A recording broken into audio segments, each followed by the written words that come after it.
अस्सलाम वालेकुम। उम्मीद करना मेरे सारे भाई ठीक होंगे। एक लड़के ने डॉक्टर नाइक साहब को सवाल किया है और उसका सवाल बहुत ही मेरे ख्याल में घटिया है और बहुत ही बदतमीज़ किस्म का सवाल उसने किया है। वो ये कह रहा है कि मुसलमान घर में पैदा हूँ लेकिन मैं इस्लाम पे अमल नहीं करता। तो डॉक्टर साहब ने उसको इस बात का जवाब दिया है, लेकिन बहुत अच्छे तरीके से और बहुत खलूस से जवाब दिया है।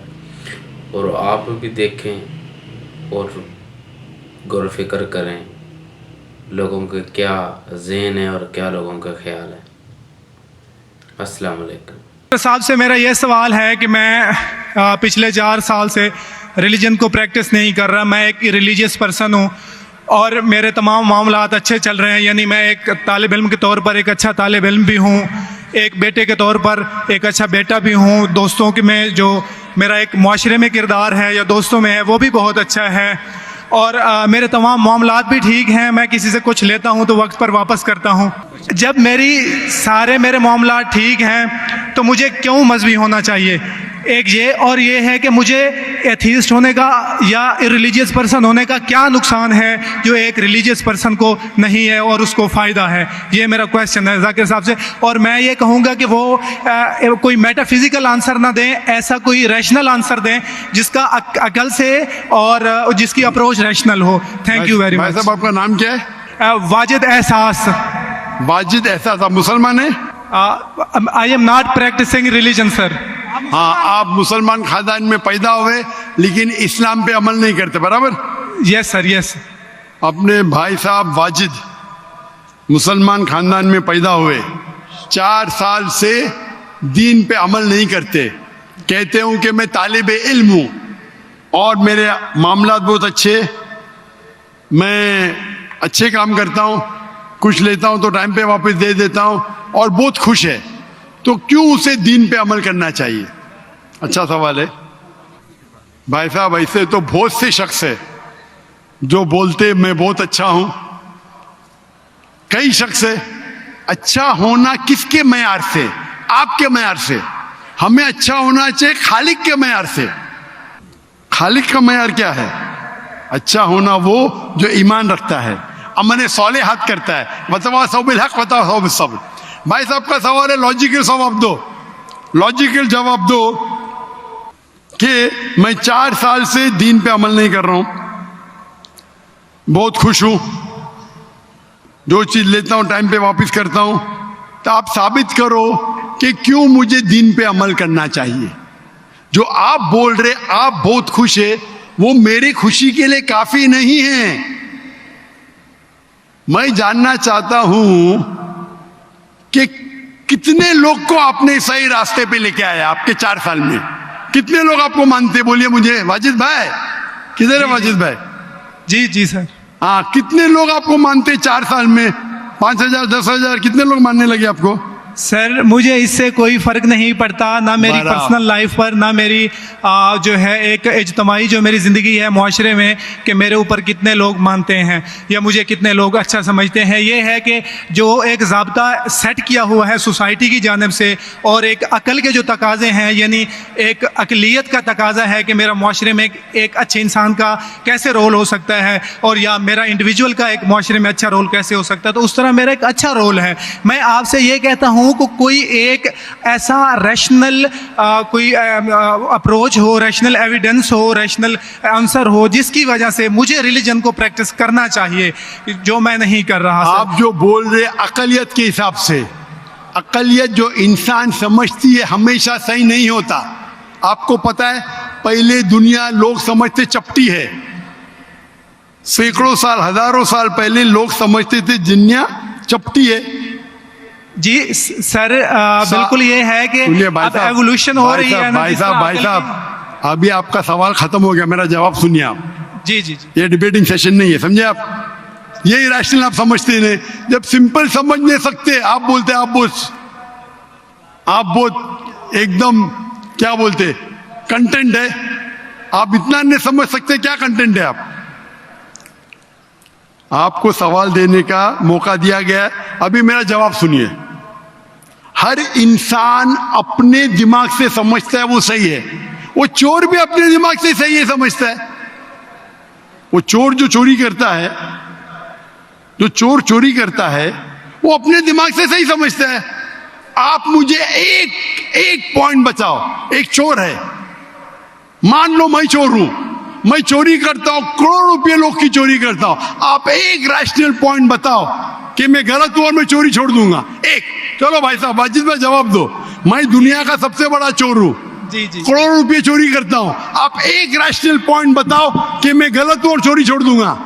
जी सर, उसकी वजह ये है कि आप अगर चोर हैं और चोरी करते हैं तो आप गलत इसलिए हैं कि आपके अमल से लोगों की जिंदगियों पर जो है मंफी असरात पड़ रहे हैं।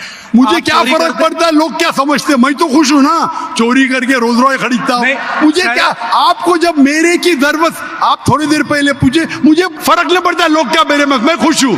उसी तरीके से आप लॉजिक पे बात करो, लोग क्या सोचते बात मत करो। मैं तो ये पूछता हूं, आप मुझे मंतिक से, लॉजिक से एक पॉइंट बताओ कि मैं गलत हूं और चोरी छोड़ दूंगा। ये मत बताओ लोगों को तकलीफ होती, मुझे क्या फर्क पड़ता है, मुझे तो अच्छा है ना, मैं चोरी खरीदता हूं, रोज रॉय खरीदता हूं, बंगला खरीदता हूं, क्या गलत है? लोग को तकलीफ होती, मुझे क्या नुकसान उससे, आपको नुकसान है। आप ये बताओ मेरा नुकसान क्या है, एक दो नहीं।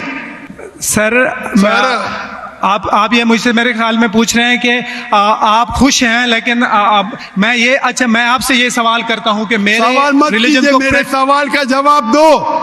मेरा सर यही सवाल है। एक लॉजिकल पॉइंट बोलो साबित करने के लिए, जी। मैं दुनिया का सबसे बड़ा चोर हूं, जी। करोड़ों अरबों रुपए चोरी करता हूं, मैं बहुत खुश हूं। जी लोग को तकलीफ होती गए बाढ़ में, मुझे तो तकलीफ नहीं हो रही है। इसको सर- बोलते सेल्फ सेंटर्ड। इससे आपने क्या बोले, मैं खुश हूं, मुझे दुनिया की फिक्र नहीं, उसी तरीके से मैं खुश हूं, तो आप क्या बोलेंगे मैं अच्छा इंसान हूं? आपकी लॉजिक किधर गई? एक चीज बताओ, एक दो नहीं, सिर्फ एक। सर मेरे अमल से, मेरे रिलीजियस होने से आपके मुआशरे पर अमल गलत की असर बात नहीं कर पड़ता। रहा हूं मैं, मेरी चीज की बात कर रहा हूं भाई साहब। आप अगर आपकी जवाब मिसाल नहीं दे और सकते तरह तो की। बोलो, मैं जवाब नहीं दे सकता हूं। आप मुझे एक चीज लॉजिकल बताओ जो मेरे लिए नुकसानदार है। अच्छी बात है, मैं चोरी कर रहा हूं, मुझे दुनिया की फिक्र नहीं, मुझे मेरी अपनी फिक्र है। एक लॉजिकल बताओ, आप 4 साल से कर रहे हैं, मैं 10 साल से कर रहा हूं। आप तो आपकी हालत देख के मुझे अफसोस हो रहा है, मेरी हालत तो बहुत अच्छी है भाई।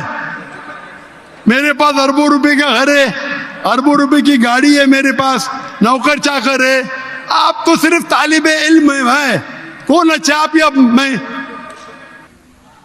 इसीलिए लॉजिक, आप ऐसा बोले क्या मुझे दुनिया की फिक्र नहीं, तो मैं आपसे अच्छा ना।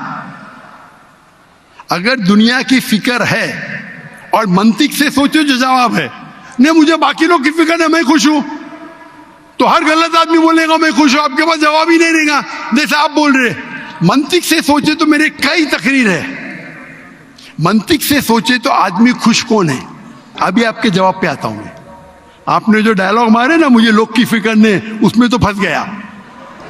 एक बता नहीं सके मुझे, एक, और बताएंगे भी तो उसका आप बोलेंगे पुलिस पकड़ेंगी, पुलिस मेरे खीसे में, मैं सबसे बड़ा माफिया है, कौन अटैक करेगा मेरे पास, पीछे पे बॉडीगार्ड है। मेरी पूरी तकरीर है इसके ऊपर।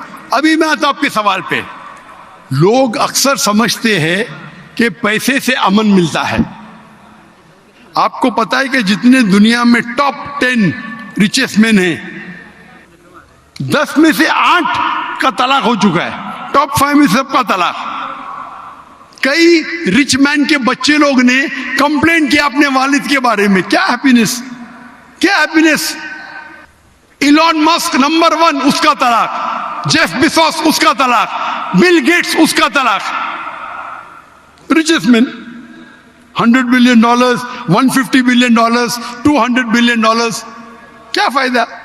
आपको लगता है हमारे दिमाग में गलत फहमी, खुश है, इन लोग बिल्कुल खुश नहीं है। वो जो इंसान गांव के अंदर सुकून की नींद सोता है, वो उनसे ज्यादा खुश है। और ये दुनिया, आपने मेरी तकरीर शायद सुनी ही नहीं, अगर सुनी होती तो ये बात ही नहीं बोलते थे आप। मेरे तकरीर में मैंने कहा हूं कि ये दुनिया हमारे लिए इम्तिहान है आखिरत के लिए। आप जब आखिरत में मानते ही नहीं तो आपको क्या पता। अगर मंतिक से सोचेंगे, लॉजिक से सोचेंगे तो आपको पता होगा कि इस दुनिया का खालिक एक है। आप मेरी वीडियो का सेट सुनिए, डज गॉड एग्जिस्ट। वाजिद भाई, वाजिद का मतलब क्या? आपका नाम क्यों नहीं बदलते आप? वाजिद का मतलब क्या? पाने वाला सर। क्या पाने वाला? पाने वाला। क्या पाया आपने? सर मैंने 4 साल पहले पाया। हाँ, अभी छोड़ दिए तो नाम तो बदलो। लोग को धोखा क्यों दे रहे? सर ये मेरी सोसाइटी से मुनासबत रखता है, लेकिन आपने मेरे सवाल का जवाब नहीं दिया सर। मोस्ट रिस्पेक्ट के साथ सर, वही तो बोल रहा हूं मैं ना, मेरे सवाल का जवाब के लिए मेरे तकरीर सुनो। Does God exist? सर वो एक और सुनिए नहीं जा रहा। ये बहस नहीं हो रही है, आपका सवाल खत्म हो, जवाब दे रहा हूं मैं। आप ये मानने के लिए डज गॉड एग्जिस्ट, जो लोग खुदा में नहीं मानते वो साबित ही नहीं कर सकते चोर गलत है। अभी मैं आपको साबित करता हूं। जो लोग, आप कुछ भी बोलो, आप बड़े चोर है, आपको पुलिस पकड़ेंगे, पुलिस मेरे खीसे में, आपकी कोई दूसरी चोरी करेंगे, आपका चोरी कोई कर नहीं सकता, मेरे पास बहुत बड़ी गार्ड है।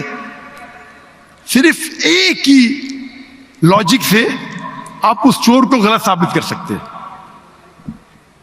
अगर मैं मुसलमान हूं और मुझे कोई चोर कहता है कि मैं सबसे बड़ा चोर हूं, मैं खुश हूं, मुझे एक लॉजिक बताओ कि गलत है और मैं छोड़ दूंगा। मैं उससे पूछूंगा, अगर तुम्हारे साथ कोई नाइंसाफी होगी तो आप चाहेंगे कि इंसाफ हो? भले आपके साथ कोई चोरी नहीं कर सकता है, मान लो, लेकिन आपके मां के साथ किसने गलत हरकत की है, आप नहीं चाहेंगे कि उसको सजा मिले? आपके बहन के साथ कोई गलत हरकत करता है, आप नहीं चाहेंगे उसके साथ सजा हो? ये दुनिया में आप मिसाल लो हिटलर की। हिटलर ने 6 मिलियन 60 लाख लोगों का कत्ल किया। आपकी पुलिस अगर हिटलर को पकड़ेंगी क्या सजा दे सकती है? मैक्सिमम उसको जला सकती है, एक के बदले एक। 59 लाख 5,999,000 अब भी उस पर अदल्य होता है। आप अगर हिसाब किताब करेंगे तो इनजस्टिस है। आप हिटलर को पकड़ेंगे, आपकी लॉजिक क्या सजा दे सकती है उसको? बोलो, क्या सजा दे सकती है? मान लो हिटलर को आपने पकड़ा, उसने 60 लाख लोग को जिंदा जलाया, आपकी लॉजिक क्या कहती है? क्या सजा मिल सकती है उसको? बोलो बोलो वाजिद भाई। सर आप मेरा सवाल का दो, हिटलर को आज पकड़ेंगे, आपकी लॉजिक क्या सजा दे सकती है उसको? सर जो भी कानून के दायरे में उसे सजा दी जाएगी। हिटलर का अमल और है, मेरे सवाल का उससे ताल्लुक नहीं अरे है। मेरे सवाल का जवाब देंगे तो आपको मालूम पड़ जाएगा। मेरा सवाल ये है, आप लॉजिक आदमी है ना, अगर हिटलर को पकड़ेंगे तो उसको सजा मिलना चाहिए ना दुनिया में? जी, जो एक स्टेट ने तय की है कातिल की, वो उसे सजा मिलनी चाहिए। एक कत्ल के मतलब एक, बाकी जो 5 मिलियन का क्या हिसाब? अन्य जस्टिस नहीं है, बराबर? आपको मानना पड़ेगा, अगर पुलिस हिटलर को पकड़ती थी, उसको मौत देती थी, ये जस्टिस है क्या? नहीं जस्टिस है, नहीं जस्टिस है। आपके हिसाब से 1=6 मिलियन, आपका मैथ्स बहुत वीक है। अल्लाह ताला फरमाते कुरान मजीद में सूरह निसा में आयत नंबर 53 कि अगर जो लोग अल्लाह के आयतों में नहीं मानते और आखिरत में अल्लाह ताला उनको जहन्नम की आग में डालेगा, और जितने बार, सूरह निसा सूरह नंबर 4 आयत नंबर 56, 53 ने 56, जितने बार उनकी चमड़ी जलेंगी उतने बार उनको नई चमड़ी दी जाएंगी। आज साइंस कहती है कि दर्द होने के लिए चमड़ी के अंदर पेन रिसेप्टर है, पहले नहीं पता था। अगर आपको सीवियर बर्न इंजरी होती है तो डॉक्टर लेता है सुई और टोचता है। अगर आपको दर्द होता है तो डॉक्टर खुश है, यानी डीप इंजरी नहीं है। अगर आपको दर्द नहीं होता डॉक्टर को अफसोस होता है, डीप बर्न इंजरी, आपकी एहसास के पेन रिसेप्टर्स मर गए। तो अल्लाह ताला फरमाते हैं कि जो लोग अल्लाह के खिलाफ है और अल्लाह का कहना नहीं मानते, अल्लाह ताला उनको दोजख की आग में डालेंगे और जितने बार उनकी चमड़ी जलेंगी उतने बार नई चमड़ी देंगे ताकि वो दर्द का एहसास कर सके। तो अल्लाह ताला आखिरत में हिटलर को 6 मिलियन टाइम 12 मिलियन टाइम भी जला सकता है। ये अदल हुआ कि नहीं? हाँ कि नहीं? हमारे दुनिया में अदल हो ही नहीं सकता। तो इसीलिए चोरी खराब है तब मानेगा जब उसको मालूम पड़ेगा आखिरत है, हमारा खालिक है। विदाउट आखिरत आप साबित ही नहीं कर सके चोरी करना खराब है, बलात्कार करना, जिना बिल जब्र करना हराम है, आप साबित ही नहीं कर सकते। सिर्फ उस वक्त साबित कर सकते जब आपको पता लगेगा कि आखिरत है, हमारी इस जिंदगी के अलावा और एक जिंदगी है। और ये अदल सिर्फ तब हो सकता है जब हमारा खालिक है, हमारा मालिक है। और सिर्फ खालिक होना काफी नहीं है, खालिक के साथ आखिरत होना जरूरी है। अगर आखिरत नहीं है तो आप साबित ही नहीं कर सकेंगे कि चोरी करना खराब है, बलात्कार करना, जिना बिल जब्र करना हराम है, किसी का कत्ल करना हराम है। साबित ही नहीं कर सकते, आपके पास लॉजिक ही नहीं है। तो आप जो बात कर रहे 4 साल से आप खुश है, आपकी खुशी टेम्परेरी है, मेन खुशी तो है आखिरत। जैसा बोलते हैं ना, आपके लिए जन्नत है, बिल्कुल सही है वो हदीस अल्लाह के रसूल की। काफिर के लिए जन्नत है दुनिया, तेरे लिए वाजिद ये दुनिया जन्नत है, मैं मानता हूं, अल्लाह के रसूल की हदीस है। अगर तू कहता है कि तू इस्लाम छोड़ दिया, मतलब काफिर है, मुर्तद है, बराबर की नहीं, और डंके की चोट पे ऐलान कर रहा है, शर्म भी नहीं आती। एक तो गलती करता है, डंके की चोट पे ऐलान करता है।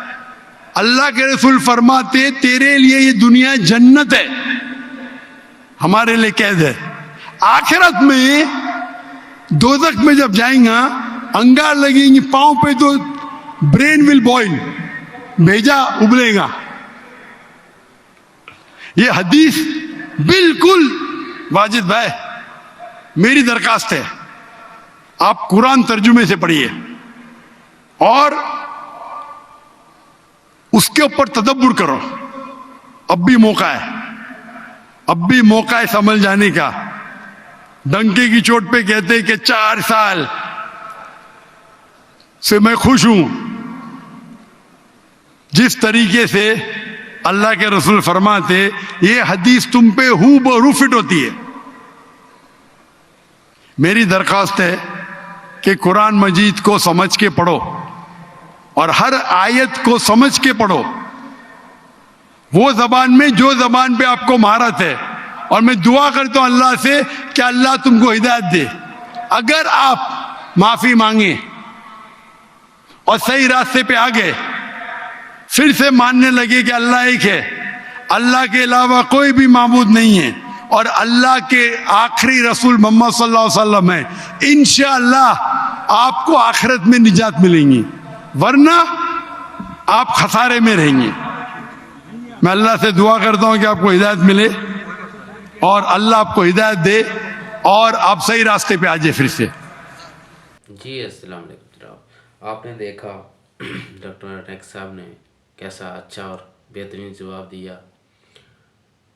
और उम्मीद करना मेरे भाई साहब ने, जो क्या नाम उनका, मेरे ख्याल में वाजिद नाम है उनका, तो अल्लाह पाक उनको हिदायत दे और अल्लाह पाक अकल दे, अल्लाह पाक उनको बस माफ़ करे और दीन में दोबारा कबूल फरमाए। आमीन समामीन। ओके जी, अस्सलाम वालेकुम, अल्लाह हाफिज़।